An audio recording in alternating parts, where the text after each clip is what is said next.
Hi, Scott Robertson, professional fundraising auctioneer here. And today we want to talk about where to spend money, where to invest money, and where not to spend money.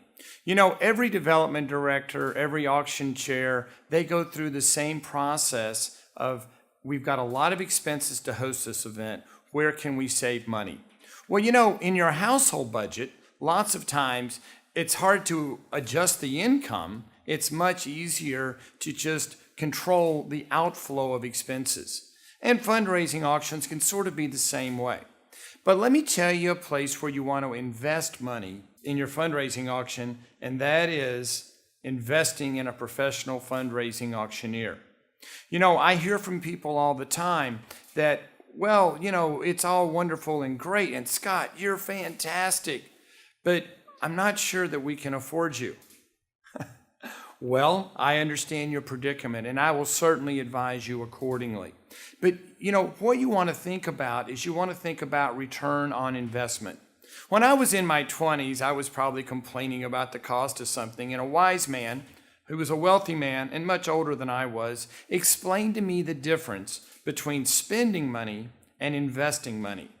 He says that as long as you're getting a good return on your investment, then it's okay to let the money flow out. Now, we talk about investing versus spending. You know, we invest in the stock market. We invest in education. We spend money on cars that are quickly depreciating, on clothes that only last a little while, okay? Not necessarily an investment. Well, with fundraising auctioneers, it is an investment. And you have to look, when you're comparing prices, not to look at the line item on the budget sheet.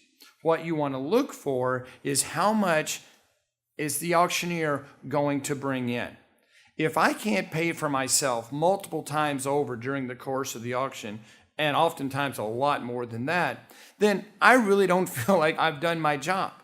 And I'm the first person, and I've done this many times, is when someone is explaining about their auction and their goal, their fundraising goals and how it's all going to work, I will say, listen, I'm not a good fit for your event. It doesn't make dollars and cents. In other words, it's not a good return on investment. I only want to do auctions where I can be successful for the charity. You know, my calendar of auctions is pretty well full, and I'm pretty selective about who I work for. And if I don't think I'm a good fit for the event, then I'm the first person to tell you that. But most of the time, I am, and we've set records many, many, many times over. You want to learn more about Scott Robertson Auctioneers? Send me an email to scott@thevoe.com. We'll talk and see if I'm a good fit for your organization.